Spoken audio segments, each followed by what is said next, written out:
నమస్కారం వార్తలకి స్వాగతం ముందుగా ముఖ్యాంశాలు ఢిల్లీ నుంచి విజయవాడకు పయనమైన సీఎం చంద్రబాబు నేడు ఢిల్లీలో నిర్మలా సీతారామన్ రామ్నాథ్ కోవింద్లతో భేటీ స్టీల్ ప్లాంట్ కి ప్యాకేజ్ ఇవ్వడం పట్ల నిర్మలా సీతారామన్ కి కృతజ్ఞతలు తెలిపిన సీఎం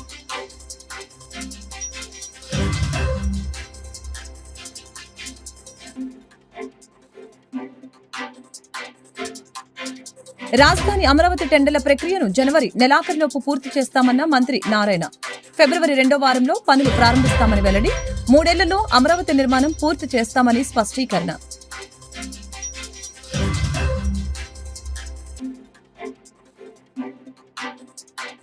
రాష్ట్రంలో హెచ్ఐవీని నిర్మూలించేందుకు చర్యలు చేపట్టామన్న మంత్రి సత్యకుమార్ రాష్ట్రంలో 2,25,000 మంది హెచ్ఐవీ బాధితులు ఉన్నారని వెల్లడి ఐసీటీసీ వాహనాలు గ్రామానికి వచ్చినప్పుడే ప్రజలు మొహమాటం పడకుండా టెస్టులు చేయించుకోవాలని సూచన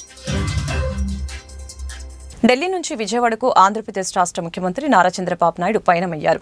ఏపీ ముఖ్యమంత్రి చంద్రబాబు గత రాత్రి దావోస్ నుంచి ఢిల్లీ చేరుకున్న సంగతి తెలిసిందే. ఇవాళ ఢిల్లీలో ఆయన కేంద్ర ఆర్థిక మంత్రి నిర్మలా సీతారామన్, భారత మాజీ రాష్ట్రపతి రామ్నాథ్ కోవింద్లను కలిశారు. విశాఖ ఉక్కు పరిశ్రమకి స్పెషల్ ప్యాకేజీ ప్రకటించడం పట్ల నిర్మలా సీతారామన్ కి చంద్రబాబు కృతజ్ఞతలు తెలిపారు. 2025-26 కేంద్ర బడ్జెట్లో ఏపీకి ప్రాధాన్యం ఇవ్వాలని ఆమెకు విజ్ఞప్తి చేశారు. కాగా దావోస్ లో సీఎం చంద్రబాబు పర్యటన 4 రోజుల పాటు సాగింది. రాజధాని అమరావతి టెండర్ల ప్రక్రియను జనవరి నెలాఖరులోపు పూర్తి చేసి ఫిబ్రవరి 2వ వారంలో పనులు ప్రారంభిస్తామని ఏపీ పురపాలక పట్టణాభివృద్ధి శాఖ మంత్రి నారాయణ తెలిపారు.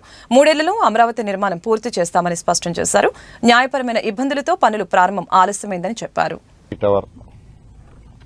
జిఏడి టవర్ తీసుకుంటే అది 48 అంతస్తులు 48 అంతస్తుల జిఏడి టవర్ అది 17.34 లక్షల చదరపు అడుగులు. అదేవిధంగా టవర్ 1, టవర్ 2 అవి రెండు తీసుకుంటే ఒక్కొక్కటి 40 ఫ్లోర్లు 28.41 లక్షల చదరపడుగులు. అదేవిధంగా టవర్ 3 and 4 తీసుకుంటే అది కూడా 40 ఫ్లోర్లు అది 23.42 లక్షల చదరపడుగులు. హైకోర్టు మొత్తం 7 అంతస్తులు 20.32 లక్షల చదరపడుగులు. మొత్తం GID towers 5 government administrative towers 5 కానీ అదేవిధంగా అసెంబ్లీ కానీ అదేవిధంగా హైకోర్టు కానీ తీసుకుంటే మొత్తం 1,03 లక్షల చదరపడుగులకు డిజైన్ చేసి దానికి తగ్గట్టుగా యాక్చువల్గా ఫౌండేషన్ మొత్తం ఆల్మోస్ట్ చేసాం. వర్క్ టేకప్ అయ్యే స్టేజ్లో గత ప్రభుత్వం వచ్చిన తర్వాత దాన్ని మొత్తం నీడల్లో పెట్టేసింది మొత్తం కంప్లీట్గా. సరే ఈ ప్రభుత్వం రాగానే ఐఐటి చెన్నై, ఐఐటి హైదరాబాద్ వాడికి ఇచ్చాము. మీరు స్టడీ చేసి మాకు రిపోర్ట్ ఇవ్వని వాళ్ళు స్టడీ చేసి రిపోర్ట్ పాజిటివ్ ఇచ్చారు. ఎటువంటి డ్యామేజ్ ఏమీ లేదు, మీరు వర్క్ కంటిన్యూ చేసుకోవచ్చు అని ఇచ్చారు. దాని మీద యాక్చువల్గా టెండర్లు పిలిచే స్టేజ్కి వచ్చాం.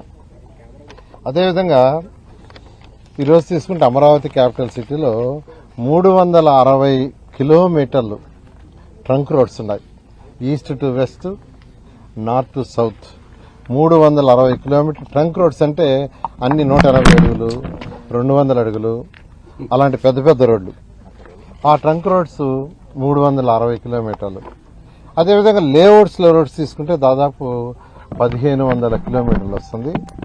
వీటిని కూడా ఇంటర్నేషనల్ స్టాండర్డ్లో చేయాలని ముఖ్యమంత్రి గారు అన్ని అండర్ గ్రౌండ్లోనే ఉండాలా, ఈ విధంగా పోల్స్ ఉండకూడదంటే ఎలక్ట్రికల్ లైన్స్ కానీ. రాష్ట్రంలో హెచ్ఐవీని నిర్మూలించేందుకు చర్యలు చేపట్టామని అలాగనే రాష్ట్రంలో 2,25,000 మంది హెచ్ఐవీ బాధితులు ఉన్నారని ప్రభుత్వం రికార్డులో ఉందని రాష్ట్ర వైద్య ఆరోగ్య శాఖ మంత్రి సత్యకుమార్ యాదవ్ చెప్పారు.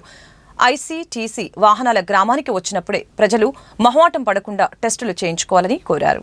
ఏపీ బ్రాహ్మణ అర్చకులు పురోహితుల సంక్షేమ సంఘం ఆధ్వర్యంలో సమావేశం నిర్వహించారు. 21 జిల్లాల నుంచి హాజరైన ప్రతినిధులు కూటమి ప్రభుత్వంలో తమ సమస్యల్ని పరిష్కరించాలని విజ్ఞప్తి చేశారు. బ్రాహ్మణ అర్చక పురోహిత సంక్షేమ సేవా సంఘం కృషి చేస్తుంది.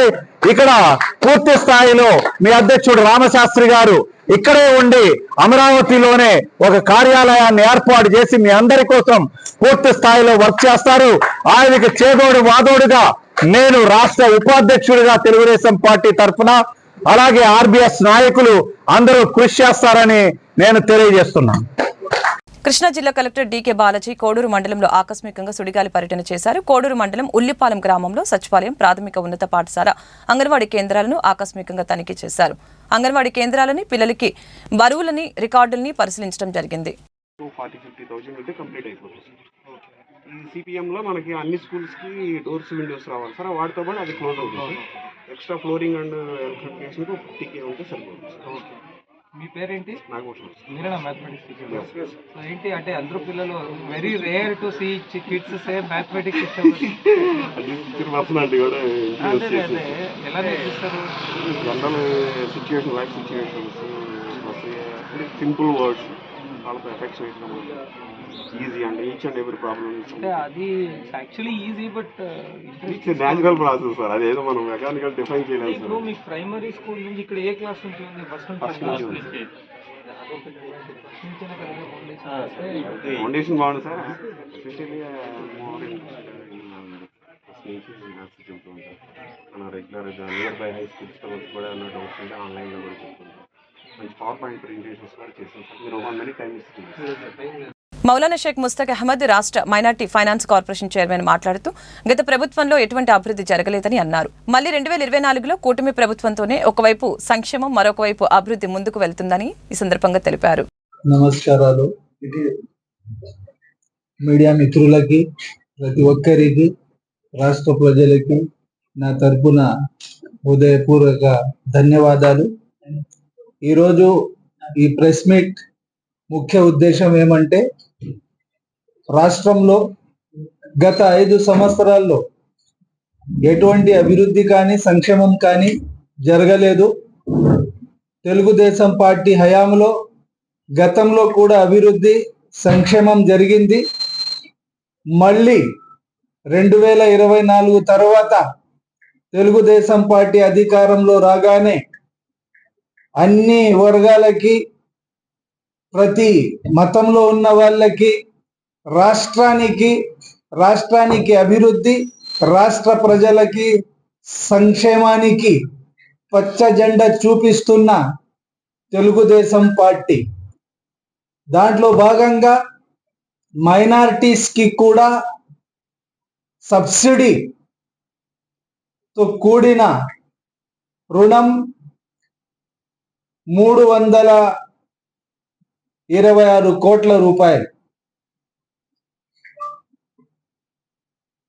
గతంలో చూశారు, రాష్ట్ర ప్రజలు, ప్రతి ఒక్కరికి తెలుసు, వ్యవస్థలన్నీ ముఖ్యంగా మైనార్టీస్ ఫైనాన్స్ కార్పొరేషన్ ఎటువంటి ఫంక్షన్ లేకుండా మూతపడిపోయింది. అదేవిధంగా జిల్లాల వారీగా చూసుకుంటే మైనార్టీస్ ఫైనాన్స్ కార్పొరేషన్ కి సంబంధించిన అధికారులు కానీ, ఆఫీసర్స్ కానీ మూతపడిపోయినాయి.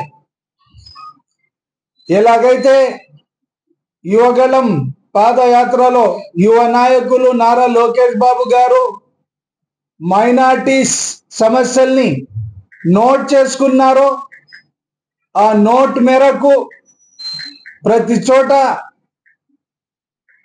ప్రతి పల్లె, ప్రతి పట్టణం యువగళం పాదయాత్ర చేస్తూ ప్రజలు పడుతున్న కష్టాలు, ముఖ్యంగా మైనార్టీస్ పడుతున్న కష్టాల్ని గుర్తించి నోట్ చేసుకొని ఈరోజు మైనార్టీస్కి రుణాలు, సబ్సిడీ రుణాలు కేటాయించడం జరిగింది. తప్పకుండా రాష్ట్రంలో గతంలో కానీ ఇప్పుడు కానీ ఏకైక వ్యక్తి నారా చంద్రబాబు గారు. మైనార్టీస్ కి అండదండగా ఉండే ఏకైక వ్యక్తి నారా చంద్రబాబు గారు, మన ప్రియత ముఖ్యమంత్రి వర్యులు. మైనార్టీలకి హజౌస్ కానీ, ఉర్దూ భాష కానీ, అదేవిధంగా మైనార్టీల కళాశాలలు కానీ, మొన్న విజిట్ చేసినాం నర్సరావుపేటలో మైనార్టీస్ కళాశాల, ఐటీఐ కళాశాల బ్రహ్మాండంగా నిర్మించినాము 2014 to 19. కానీ మూత వేశారు. జగన్ సర్కార్లో సివిల్ సప్లై హమాలీలకి తక్షణమే పెంచిన వేతనాలు అందించాలని ఏఐటీయూసీ డిమాండ్ చేసింది. ఈ మేరకు ఆర్టీసీ బస్టాండ్ వద్ద గల సివిల్ సప్లై కార్యాలయం వద్ద శుక్రవారం ధర్నా నిర్వహించి నిరసన వ్యక్తం చేశారు. పెంచిన వేతనాలని జీవో రూపంలో అందజేయాలని ఈ సందర్భంగా యూనియన్ నాయకులు రాధాకృష్ణ, చిన్న ఆంజనేయులు, సురేష్, అంజుబాబు డిమాండ్ చేశారు. రాష్ట్ర వ్యాప్తంగా సివిల్ సప్లైస్లో పనిచేస్తున్నటువంటి హమాలీ కార్మికులు ఈరోజు మెరుపు సమ్మె చేస్తూ ఉన్నారు. ఒకరోజు ఈ మెరుపు సమ్మె కారణం బాధ్యత వహించాల్సింది రాష్ట్ర ప్రభుత్వమే. ఎందుకంటే 2022తో కూలీ రేట్ల అగ్రిమెంట్ అయిపోతే ఆ తర్వాత 3 సంవత్సరాలు గడుస్తున్నప్పటికీ కూలీ రేట్ల పెంపుదలకి ప్రభుత్వం పూనుకోవటంలా ఈ హమాలీ కార్మికులకు సంబంధించినటువంటి కూలీ రేట్లు పెంచాలని 2023లో పెద్ద ఎత్తున పోరాటాలు చేశారు. ఆ పోరాటాల ఫలితంగా కూలీ రేట్ల జీవో అయిపోయిన తర్వాత, గత అగ్రిమెంట్ అయిపోయిన తర్వాత సంవత్సర కాలానికి చర్చలు మొదలుపెట్టారు. కూలీ రేట్లు పెంచాలని చెప్పి కార్మికులు కోరుతున్నటువంటి కోరికని అమలు జరపడానికి ఒక అగ్రిమెంట్ జరిగింది ప్రభుత్వ అధికారులకి, సంఘాలకి మధ్య. ఈ అగ్రిమెంట్ను అమలు జరపట్లేదు. అగ్రిమెంట్ను అమలు జరపమని మళ్ళీ 1 సంవత్సరం పాటు పోట్లాడారు. ఈ పోరాటాలు ఎన్ని చేసినప్పటికీ అగ్రిమెంట్ను అమలు జరపకపోవటం వల్ల ఇటీవల కాలంలో మరి 3 మాసాల క్రితం మంత్రి గారి దగ్గర, సాక్షాత్తు సివిల్ సప్లైస్ మంత్రి గారి దగ్గర ఆయన సమక్షంలో తక్షణమే కూలీ రేట్లు అమలు జరిపే విధంగా జీవో జారీ చేస్తామని చెప్పి వాగ్దానం చేయడం జరిగింది. 3 మాసాలు గడిచినప్పటికీ ఇంతవరకు లేదు. అందుకని ఈరోజు రాష్ట్ర వ్యాప్తంగా కూడా మెరుపు సమ్మె జరుగుతూ ఉంది. ఈ మెరుపు సమ్మెతో ఆగదు. తక్షణమే రాష్ట్ర ప్రభుత్వం అధికారులు, సివిల్ సప్లైస్ అధికారులు పూనుకుని ఈ కార్మికులకు సంబంధించినటువంటి కూలీ రేట్ల జీవోను విడుదల చేయాలి. ఏదైతే అగ్రిమెంట్ చేసుకున్నారో అగ్రిమెంట్కి అనుగుణంగా ఆ అగ్రిమెంటుతో పాటు జీవోని విడుదల చేయాలని చెప్పి డిమాండ్ చేస్తున్నాం. లేకపోయేటైతే పెద్ద ఎత్తున రాష్ట్ర వ్యాప్తంగా ఇతర సంఘాలను కలుపుకొని కూడా పోరాటం చేయాల్సి వస్తుందని చెప్పి హెచ్చరిక చేస్తున్నాం. రాష్ట్రంలో చేనేత కార్మికుల జీవితాలు మరింత దుర్భరంగా తయారయ్యాయని కార్మిక సంఘాల నేతలు తెలిపారు. చేనేత కార్మికుల సమస్యల్ని పరిష్కారం కోరుతూ శుక్రవారం గుంటూరులో చేనేత జౌలి శాఖ ఏడీ ధర్నా నిర్వహించి నిరసన వ్యక్తం చేశారు. శివదుర్గారావు, ఆంధ్రప్రదేశ్ చేనేత కార్మిక సంఘం రాష్ట్ర అధ్యక్షుడిని. ఈ రోజున దేశంలో వ్యవసాయం తర్వాత అత్యంత మంది వృత్తిలో బతికే, చేతి వృత్తిలో బతికే వాళ్ళు చేనేత కార్మికులు. ఈ రోజున చేనేత కార్మికులకు తీవ్ర అన్యాయం జరిగింది. గత ప్రభుత్వం 200 కోట్ల రూపాయల బడ్జెట్ కేటాయించి 80,000 మందికి నేతన్న నేస్తం 24,000 కల్పించి సహకార సంఘాలని దివాళా తీయించింది. చంద్రబాబు నాయుడు గారు వచ్చాక ఈ రాష్ట్రంలో కాస్త మేలు జరుగుతుందని అందరం కూడా ఆశపడ్డాం. ఈయన వచ్చేసేసి కేవలం 5 కోట్ల రూపాయలు మాత్రమే చేనేత బడ్జెట్ కేటాయించాడు. అటు నేతృత్వం నేస్తం ఆపేశాడు. సహకార సంఘాలకు రావాల్సిన బకాయిలు దాదాపు 156 కోట్ల రూపాయలు ఉంటాయి, అవి కూడా విడుదల చేయలేదు. కేవలం 5 కోట్ల రూపాయలు మాత్రమే దీనికి త్రిప్ట్ ఫండ్ స్కీమ్ కింద విడుదల చేశాడు. ఇవాళ సహకార సంఘంలో రావాల్సిన త్రిప్ట్ ఫండ్ స్కీము, యార్న సబ్సిడీ, పావలా వడ్డీ, రిబేటు సంబంధించి 2017 నుంచి ఇప్పటి వరకు 1 రూపాయి రాలేదు. ఆ ఏళ్ళ నుంచి ఈ ఏళ్ళ వరకు కూడా సహకార సంఘాలు జీడీసీసీ బ్యాంకు దగ్గర అప్పులు తెచ్చి, లక్షల రూపాయలు అప్పులు తెచ్చి వడ్డీలు కడుతుంది. సహకార సంఘ వ్యవస్థ అట్టాగే చేనేత మొత్తం కూడా దివాళా తీసే పరిస్థితికి ఏర్పడింది. ఈ లోపల కేంద్ర ప్రభుత్వం విధించిన జీఎస్టీ మొత్తం చేనేత వ్యవస్థనే సర్వనాశనం చేసింది. ఇటు మాసెవరి దగ్గర నేర్పించే పరిస్థితి లేకుండా, నేర్పించిన బట్టకి గిట్టుబాటు ధర రాక పవర్లూమ్ దెబ్బకి మొత్తం చేనేత కునారు వెళ్ళిపోతుంది. పట్టు చీరలు చేనేత మీద ధర్మవరంలో నేసే చీర 6,000 రూపాయలు ఉంటే ఇవాళ అక్కడ 200 మగ్గాలు ఎయిర్ జెట్లు అని వాయువేగంతో నాడి లేకుండా నడిచే మగ్గాలను 200 మగ్గాలు పెట్టి రోజుకు 3 ఒక మగ్గ మీద 3 చీరలు తయారు చేసి దాన్ని చాలా కారు చౌకగా తీసుకొచ్చి మార్కెట్లోకి తీసుకొస్తే ఆ పోటీకి చేనేత నిలబడలేకపోతుంది. మేము ఇవాళ మొత్తం 172 కోట్ల రూపాయలు రాష్ట్ర ప్రభుత్వం బడ్జెట్లో కేవలం 5 కోట్లు మాత్రమే చేనేతకు ఉంది. మిగతా అన్ని కూడా గతంలో వీళ్ళు కేంద్ర ప్రభుత్వం దగ్గర అప్పు తీసుకొని ఆ అప్పును చెల్లించే దానిలో మార్గంగా మాల్స్ కడతామంటున్నారు. ఈ మాల్స్ డబ్బున్న వాళ్ళకో లేకపోతే మాస్టర్ వాళ్ళకో ఇంకా పెద్ద బెడా పెట్టుబడిదారులకో తప్ప చేనేత కార్మికులకు ఉపయోగపడదు. అందుకని మేము ఈ రాష్ట్రంలో చేనేతకు 2,000 కోట్ల రూపాయల బడ్జెట్లో కేటాయించాలని, ప్రస్తుతం ముందు ఇప్పుడేట్లుగా చేనేతకి నేతలు నేస్తాం వాళ్ళు మేము మినిస్టర్ గారిని కలిసాం, అట్లాగే లోకేష్ గారిని కలిసాం. మొత్తం 82,000 మందికి మేము గత ప్రభుత్వం నేతల నేస్తం ఇచ్చిందంటే దాంట్లో 32,000 బోగస్ ఉన్నాయన్నారు. సరే, ఆ 32,000 బోగస్ తీసేసి సహకార సంఘాల్లో కానీ మాస్టర్ ఎవరి దగ్గర నేసేవాళ్ళు కానీ షెడ్లో నేసేవాళ్ళు కానీ ఒక 15,000 మంది ఉంటారమ్మా. అది ఇది కలిపి 65,000 పడిపోతుంది. నేతల నేస్తం అందరికీ వర్తించమంటే ఈ డబ్బులు తీసుకొని తాకుతారనే మాట మినిస్టర్ గారు మాట్లాడారు. ఆ తర్వాత లోకేష్ గారి దగ్గర కూడా ఈ విషయం తీసుకుపోయాం. మేము 17 డిమాండ్లు ఇస్తే దాంట్లో 5 డిమాండ్లు ఆయన అండర్లైన్ చేసుకున్నాడు. 1 సహకార సంఘాల బకాయిలు మొత్తం రద్దు చేయాలని, 2 సహకార సంఘాలకు రావాల్సిన బకాయిలు మొత్తం విడుదల చేయాలని, నేతలను నేస్తం మొత్తం అర్హులైన ఉపవృత్తుల వాళ్ళకు కూడా కేటాయించాలని, మొత్తం 5 డిమాండ్ల మీద ఆయన అండర్లైన్ చేసుకుంటే మేము కూడా ఎంత ఆశపడ్డాం. కొత్త ప్రభుత్వం వచ్చింది, ఖచ్చితంగా చేస్తారని. కానీ ఇవాళ 5 కోట్లతో దాన్ని ముగించేశారు. 5 కోట్ల రూపాయలు ఏ మూల కబురు. ఇవాళ ఎవరైనా బతకాలి అంటే కనీసం 25,000 రూపాయలు లేకుండా బతికే పరిస్థితి లేదు. కానీ చేనేత కార్మికుడు అతి దీనంగా 4,000 రూపాయల పెన్షన్, ఇంకొక 2,000 రూపాయలు దాంతోనే బతికి జీవనం వెళ్ళదీస్తున్న పరిస్థితులు ఉన్నాయి. అందుకని వీళ్ళ జీవనం కొనసాగాలి అంటే, చేనేత బతకాలి అంటే చేనేతకి గవర్నమెంట్ అండ లేకుండా బతికే ప్రసక్తే లేదు. అందుకని ప్రభుత్వం 2,000 కోట్ల రూపాయలు కేటాయించాలి.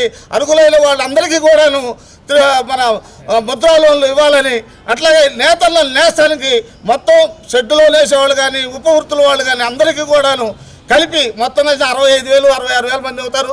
వాళ్ళకి 24,000 రూపాయలు ప్రతి సంవత్సరం ఇవ్వాలని మేము డిమాండ్ చేస్తున్నాం. ప్రధానమైన డిమాండ్లతో ఇవాళ ధర్నా చేసి మెమోరాండం అయిపోతున్నాం. దీని తర్వాత ప్రభుత్వం దిగిరాకపోతే మళ్ళీ కమిషనర్ ఆఫీస్ దగ్గర ముట్టడి చేస్తామని విజ్ఞప్తి చేస్తున్నాం. గత ప్రభుత్వంలో పెట్టిన అక్రమ కేసులపై విజయవాడ ప్రత్యేక కోర్టుకి టీడీపీ నాయకులు హాజరయ్యారు. మంత్రి రామానాయుడుతో పాటు పలువురు టీడీపీ నాయకులు ఆనాటి వైసీపీ ప్రభుత్వం అరెస్టు చేసి నిర్బంధించిన ఆశా వర్కర్లకు సాయం చేసినందుకు నాడు అక్రమ కేసు వాయిదాకు నేడు కోర్టుకి హాజరయ్యారు.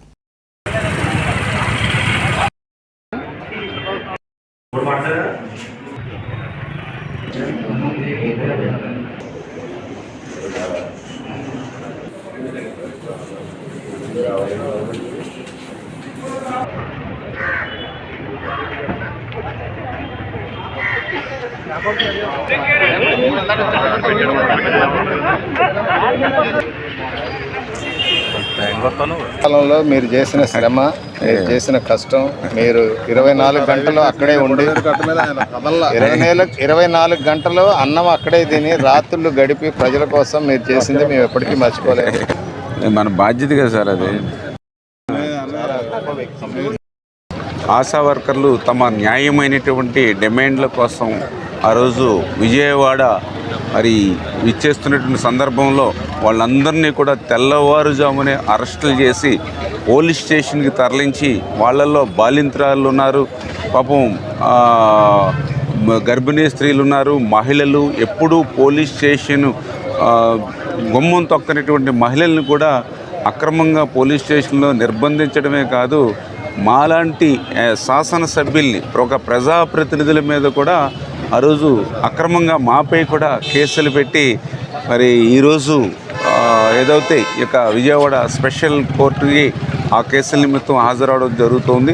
అంటే గత నిరంకుశత్వ నియంతృత్వమైనటువంటి ప్రభుత్వం ఒక కక్షలు కేసులు వేధింపులతో సాగినటువంటి పాలనకు ఈ ప్రజాప్రతినిధులుగా ఉండి ప్రజలకి మేలు చేసి ప్రజలకు సేవ చేయడం కూడా తప్పుగా ఆ రోజు అక్రమ కేసులు నమోదు చేయడాన్ని తీవ్రంగా ఖండిస్తూ ఈరోజు కూడా విజయవాడ ఈ స్పెషల్ కోర్టుకి ఈ ఆశా వర్కర్ల కేసు నిమిత్తం హాజరవడం జరిగిందని చెప్పి తెలియజేస్తుంది.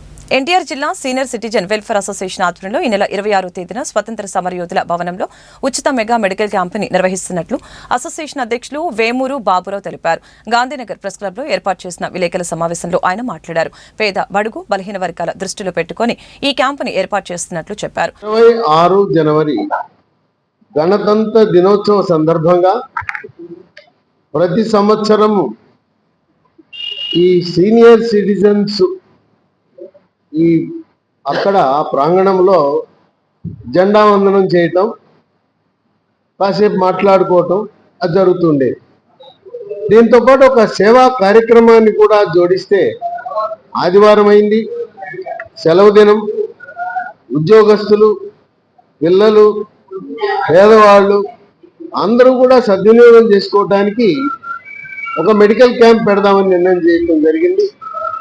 మెడికల్ క్యాంప్ అంటే 10-15 విభాగాలు పెడితే వాటి మీద దృష్టి సారించడం కష్టం కనుక ఒక వినూత్నమైన పద్ధతిలో కేవలం 2 విభాగాలను మాత్రం ఎంపిక చేసుకుని గ్యాస్ట్రోఎంట్రాలజీ, జీర్ణకోశ సమస్యలు, ఉదర సమస్యలు, కాలేయము, క్లోమ గ్రంథి, మద్యము సేవించే వారికి అధికంగా కాలేయ సమస్యలు, ఈ క్లోమ గ్రంథి సమస్యలు వస్తాయి. ఈ రోజున అందరికీ కూడా గ్యాస్ ట్రబుల్స్ చాలా అధికంగా ఉన్నాయి. అలాగే మొలలు, మలబద్ధకం, కామెర్లు ఇలాంటి అనేకమైన జీర్ణ సంబంధిత వ్యాధులకు ఒక పెద్ద ఎత్తున శిబిరం నిర్వహించడం, అలాగే నడువు నొప్పి, కాళ్ళ నొప్పులు, కీళ్ళ నొప్పులు ఎక్కువైపోయినాయి, అలాంటి ఆర్థో, ఈ 2 విభాగాల మీద దృష్టి సారించి ఈ 2 నిర్వహిస్తున్న కొంతమంది తెలవక మెడికల్ క్యాంప్ అంటే మిగతా కూడా ఉంటాయని వస్తారు. అలాంటి వారికి కూడా జనరల్ సదుపాయం కూడా ఏర్పాటు చేయడం జరుగుతుంది. ఇక్కడ విశేషం ఏంటంటే పొట్టకి స్కానింగ్ పరీక్ష నిర్వహించాలంటే 1500 నుంచి 2000 రూపాయలు తీసుకుంటున్నారు. పొట్టకి అల్ట్రాసౌండ్ స్కానింగ్ పరీక్ష ఉచితంగా చేయడానికి ఏర్పాటు చేశాం. అలాగే గుండెకి ఈసీజీ పరీక్ష, గుండెకు స్కానింగ్ 2D ఎకో పరీక్ష కూడా ఉచితంగా చేయబడతాయి. అలాగే ఎముకలు పెళుసుదనాన్ని అంచనా వేయటానికి, త్వరలో ఏమైనా దానంతరగదే ఎముక విరిగిపోతుందా తెలుసుకోవడానికి డెక్సా స్కాన్ అంటారు, పిఎండి, బోన్ మినరల్ డెన్సిటీ, ఇది కూడా కార్పొరేట్ హాస్పిటల్కి వెళ్తే 1000-1500 తీసుకుంటారు. కనుక ఈ స్కానింగ్ చేసుకుంటే ఎముక పెళుసుదనం ఉన్నట్టు గమనించి కాల్షియం టాబ్లెట్లు వాడటం ద్వారా, విటమిన్ టి టాబ్లెట్లు వాడటం ద్వారా ఎముక విరగకుండా నిర్ధారణ చేసుకోవచ్చు. చాలా మంది ఏమనుకుంటారంటే వృద్ధాప్యంలో కింద పడతారు, ఎముక ఇరుగుతుంది అనుకుంటున్నారు. అలా కాదు. ఎముక పెళుసుదనం వల్ల కాల్షియం లోపము, విటమిన్ డి లోపము, మెగ్నీషియం లోపము, ఫాస్ఫరస్ లోపం వల్ల ఎముక పెళుసుదనంతో కేంద్ర ప్రభుత్వ రైతు, కూలీ, కార్మిక, సామాన్య ప్రజా వ్యతిరేక నిర్ణయాలకు నిరసనగా ఈ నెల 26వ తేదీన దేశవ్యాప్తంగా ప్రతి జిల్లా డివిజన్ కేంద్రంలో మోటార్ బైక్ ర్యాలీ నిర్వహిస్తున్నట్లు రైతు సంఘ జేఏసీ అధ్యక్షులు వడ్డే శోభనాద్రీశ్వరరావు తెలిపారు. గాంధీనగర్ ప్రెస్ క్లబ్లో ఏర్పాటు చేసిన విలేకరుల సమావేశంలో వడ్డే మాట్లాడారు. కేంద్ర ప్రభుత్వం అందరికీ అన్నం పెట్టే రైతుల్ని దారుణంగా మోసగించిందని చెప్పారు. అన్ని వర్గాల వారిని కేంద్రంలో ఉన్న బీజేపీ దారుణంగా మోసగించిందని అన్నారు. స్వామినాథన్ సిఫార్సులని అమలు చేసి రైతులకి మేలు చేస్తామన్న బీజేపీ అధికారంలోకి వచ్చి 10 సంవత్సరాలు అవుతున్నప్పటికీ కూడా ఆ ఊసే లేదని చెప్పారు. ప్రభుత్వానికి సరైన గుణపాఠం చెప్పే అందుకే దేశవ్యాప్తంగా ఈ నిరసన కార్యక్రమానికి శ్రీకారం చుట్టామని అన్నారు. అధికారంలోకి వచ్చిన తర్వాత సంపద కార్పొరేట్లకు మాత్రమే చెందాలి అని చెప్పి భారత రాజ్యాంగానికి తూట్లు పొడిచేటటువంటి పని చేస్తుంది. సంపదను సృష్టించేటటువంటి గ్రామీణ ప్రాంతాల్లో రైతాంగం, కౌలు రైతులు, వ్యవసాయ కార్మికులు వీళ్ళందరికీ చెందాల్సినటువంటి సంపదని కార్పొరేట్లు కట్టబెట్టడానికి ప్రయత్నిస్తుంది. దానికోసమే 3 చట్టాలు తెచ్చింది. ఆ 3 చట్టాలు రద్దు చేయాలని చెప్పి సుదీర్ఘమైనటువంటి పోరాటం రైతాంగం చేసి 750 మంది బలిదానం చేసిన ఆనాడు వ్రాతపూర్వకంగా మోడీ హామీ ఇచ్చినటువంటి దాని మేరకు మేము ఒక్కటే సూటిగా మోడీ గారిని అడగదలిచాం. పరమ రామభక్తుడని చెప్పుకునేటటువంటి మోడీ గారు మీకు అర్హత ఉందా అని అడుగుతున్నాను నేను. ఎందుకనంటే రాముడు ఆడిన మాట తప్పకుండా తండ్రి మాట కోసం ఏంటంటే అడవుల పాలయ్యాడు. కానీ మీరు ఈరోజు 750 మంది రైతులు బలిదానం అయితే వాళ్ళ సాక్షిగా ఏంటంటే మీరు హామీ ఇచ్చినటువంటి దాని మేరకు కనీస మద్దతు ధర మీరు ఇంతవరకు ప్రకటించకుండా రాష్ట్రాలు ఎవరూ కూడా మేము ప్రకటించినటువంటి మద్దతు ధరకి అదనంగా ఇవ్వడానికి వీలు లేదని చెప్పి ఆదేశాలు ఇవ్వటం అని అంటే ఇది రాముడి పరిపాలన కాదు, రావణాసుర పరిపాలన తప్ప ఇంకోటి మాత్రం కాదు. ఇది మేము స్పష్టంగా చెప్పదలిచాం.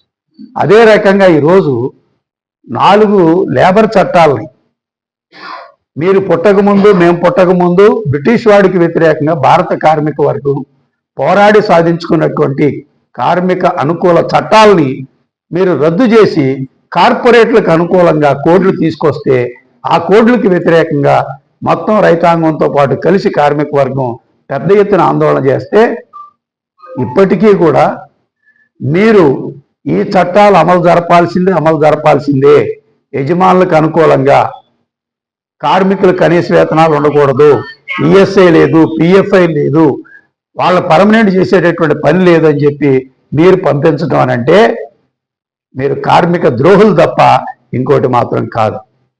అటు రైతాంగానికి ద్రోహం చేసి కార్మికులకు ద్రోహం చేసి ఈరోజు దేశంలో కార్పొరేట్లను పెంపొందించే దానికోసం ప్రయత్నించటం అని అంటే దేశ సంపద వాళ్ళ చేతిలో పెట్టడం అని అంటే మీరు దేశభక్తియుతమైనటువంటి పరిపాలన సాగించట్లేదు.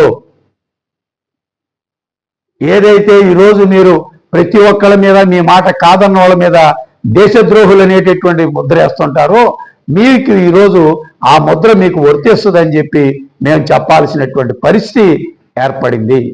అందుకే ఈరోజు మేము స్పష్టంగా చెప్పదలిచాం, మేము ఈ భారత రాజ్యాంగ సాక్షిగా ఈ దేశ సంపద మీద మా హక్కుల్ని మేము కాపాడుకోవడం కోసం 26వ తారీఖున పెద్ద ఎత్తున ఏంటంటే రైతాంగంతో పాటు కలిసి కార్మిక వర్గం, రైతుల, కార్మికుల, ప్రజల యొక్క శ్రేయస్సుని గమనంలో పెట్టుకొని మేము దేశవ్యాప్తంగా కూడా రిపబ్లిక్ డే దినోత్సవం ఒకవైపున జరుగుతుంది. మీరంతా కూడా ఏంటంటే మేము అత్సాధించామని ప్రభుత్వాలు చెబుతున్నాయి, కానీ మీరు సాధించేటటువంటిది కార్పొరేట్లకు ఉపయోగపడుతుంది, మాకు ఉపయోగపడాలని చెప్పి మేము మా నిరసనని తెలియజేస్తున్నాం. దీన్ని పెద్ద ఎత్తున ఏంటంటే ప్రజలంతా పాల్గొనాలి, రైతులు, కార్మికులు, ప్రజానీకం పాల్గొనాలని విజ్ఞప్తి చేస్తున్నాం. వార్తలు ముగించే ముందు ముఖ్యాంశాలు మరొకసారి. ఢిల్లీ నుంచి విజయవాడకు పయనమైన సీఎం చంద్రబాబు నేడు ఢిల్లీలో నిర్మలా సీతారామన్, రామ్నాథ్ కోవింద్లతో భేటీ. స్టీల్ ప్లాంట్ కి ప్యాకేజ్ ఇవ్వడం పట్ల నిర్మలా సీతారామన్ కి కృతజ్ఞతలు తెలిపిన సీఎం.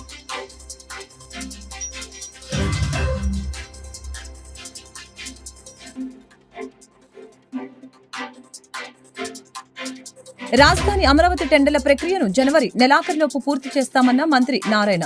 ఫిబ్రవరి 2వ వారంలో పనులు ప్రారంభిస్తామని వెల్లడి. 3 ఏళ్లలో అమరావతి నిర్మాణం పూర్తి చేస్తామని స్పష్టీకరణ.